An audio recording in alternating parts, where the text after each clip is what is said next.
very interesting comments, which I believe is very well aligned with our general discussion on the investment attractiveness of Moscow and the decision which Moscow makes in order to be more open and transparent. Basically, to follow up on that, I would like to have some comments from Yelena Panina as to how Moscow does about that, since you are chairing the Moscow's Chamber of Industrialists and Entrepreneurs, and on the other hand, you are involved in the State Duma's process of lawmaking, which are important to shape up the new context of existence for the Moscow agglomeration. What measures do you think are required to support and to improve Moscow? Distinguished colleagues, I would like to say a few words now on that topic, the topic of making Moscow more attractive for investments and improving Moscow's investment landscape, first and foremost, in the capacity of the chair of the Moscow Confederation of Industrialists and Entrepreneurs, which generate jobs, and to a degree as the deputy of the State Duma. Just to put that into the context, the Confederation is the association of employers in Moscow, which has been for 20 years a social partner of the Moscow government and part of the trilateral agreement, which includes the trade unions as well. And there is a large block in that agreement on the economic policies, including business development, investment activities development. Therefore, we are quite active now and have been in the course of 20 years, very active, cooperating with Moscow's government to improve the legislative framework and regulatory environment, and also in terms of implementation of measures which focus on improvements in the investments area. We have seen here and welcomed representatives of all kinds of economic activities.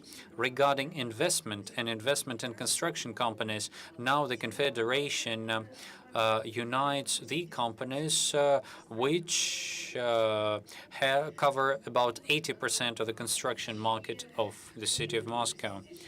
As to the challenges we see, within the course of many years, when the new economy was emerging, the regulatory and legislative framework was evolving, including its federal level, and investors found it very difficult from the point of view that initially the legislation required certification documents in various forms, such as, and all that is before you are cleared for construction. And now we've come up all the way to the urban plan of construction activities and development activities. If it is about long-term projects, be it new construction, new builds, or modernization of an existing facility, in line with new criteria and legislative requirements, one had to change all the relevant documentation and run an extra round of approvals. Now I need to say that finally our federal legislation here is quite stable. There is the city code, there is the urban development code, and a number of other underlying federal acts which provide the context for urban development activities in its constituent entities and at the urban or municipal level as well, including general planning, zoning, etc. So those basic points, basic prerequisites are there, but still there are some projects, there are some initiatives which had begun quite a while ago, and now the government of Moscow looks forward to an extra goal. That is not to make investors to redo and to reissue all the documents. Once issued, always valid. So this will relate to all kinds of approvals with respect to land and construction activities. So this is what is being done with previously received clearances and permits. That goes as well for the new territories. The new territories within Moscow, even from the point of view of the federal level legislation, Moscow is different from the Moscow region. And the federal laws to this effect, amendments are of course being made, also will identify what are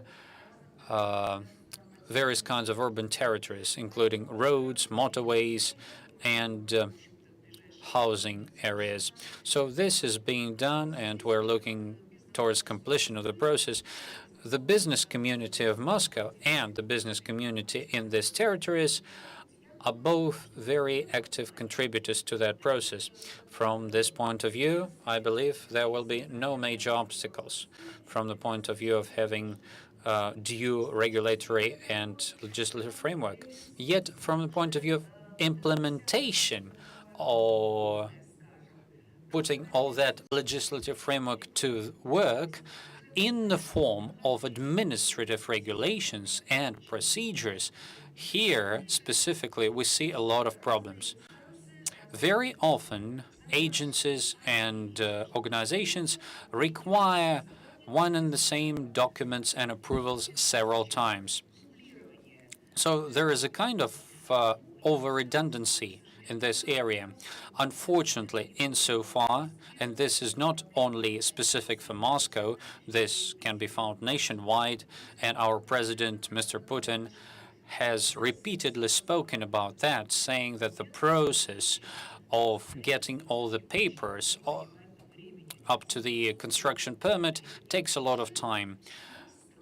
So, and paperwork takes more time than construction work. This is a curse that we have to unspell. As to what is being done in Moscow to this effect,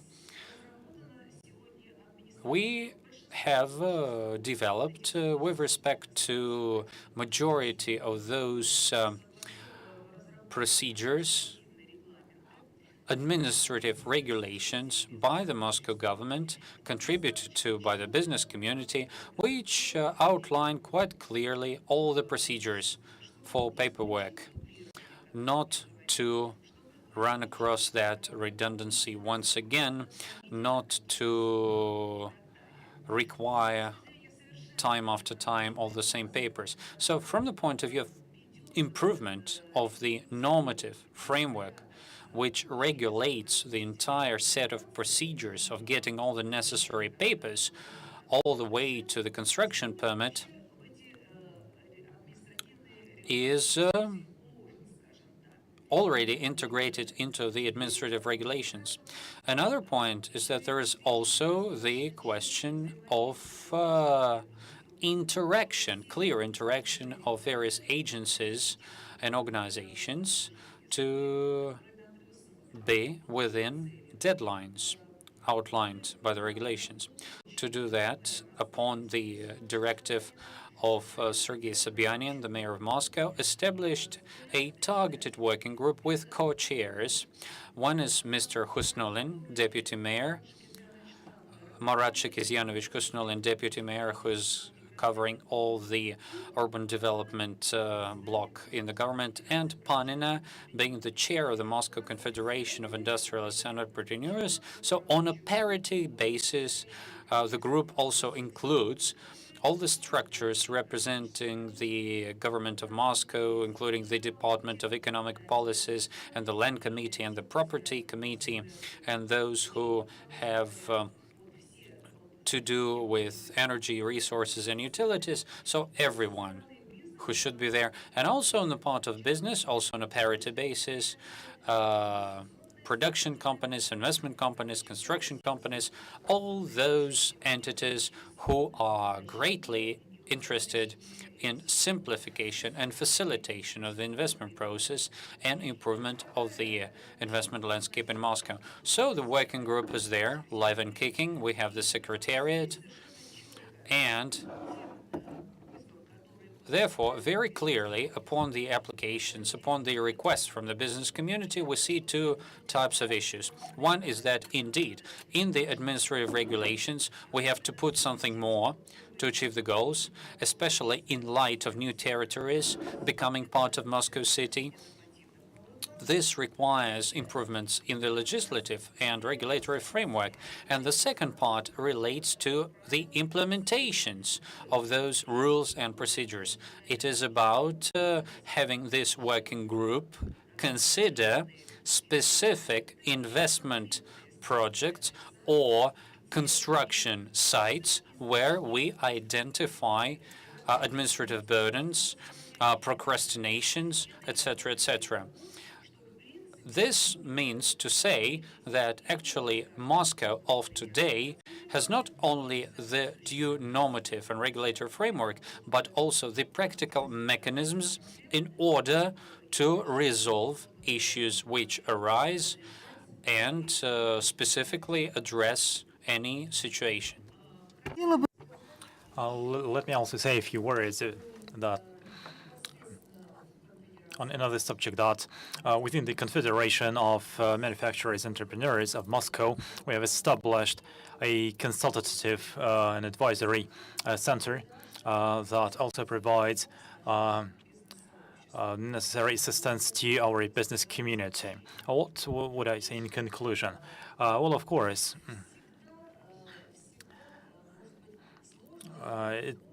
it is always complex and difficult in any region and in the country as a whole. All these procedures, reconciliation procedures and agreement procedures, endorsement procedures tend to take a lot of time. In Moscow, I believe we have made a certain breakthrough.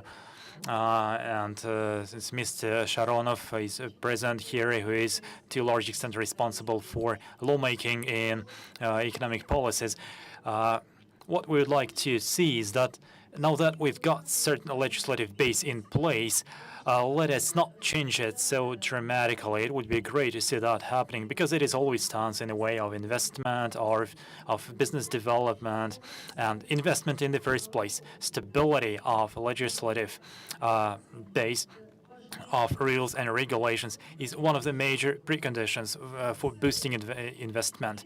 We have done this work now. We have drafted a few laws and regulations.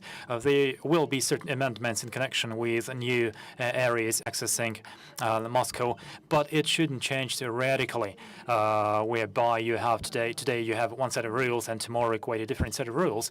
No investor will be prepared to work in such an environment. No radical changes. Second, today in Moscow, I think we've got a certain mechanism where you can refer, where specific investors can refer, can approach in order to resolve specific subjects that can help overcome excessive administrative barriers. And this, again, will help to dramatically improve the investment climate. And I can say with confidence today that both the business community and the city government and the Chamber of Commerce and other major institutions are involved in this joint activity. There is a clear-cut procedure for interaction, and there is mutual understanding between all the stakeholders.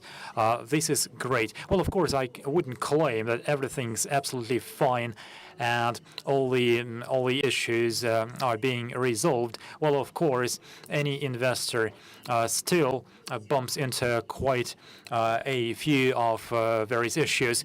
But upon the whole, any investor who will come to the new Moscow areas or in the older Moscow areas, any investor can someplace to go to approach and to ask a question or help, a request for assistance in resolving a certain issue. So can I please call on everyone, please,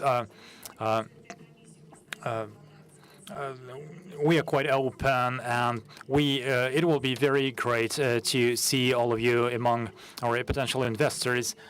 The Moscow Parliament is not well, I couldn't claim that new Moscow Parliament is definitely relocating to new Moscow areas, but it might happen. It might also happen to a few ministries and agencies. And of course, if the new Moscow has create a big complex of new administrative and government buildings, that can entail a relocation of educational institutions and of other services. The biggest mistake that could be committed if the new area is filled with new sleeping quarters. That would be the biggest urban development mistake. A complex approach is required, providing for schools, for hospitals, for homes, for office space, and for higher educational institutions, and there will be some space perhaps for research agencies and for science parks.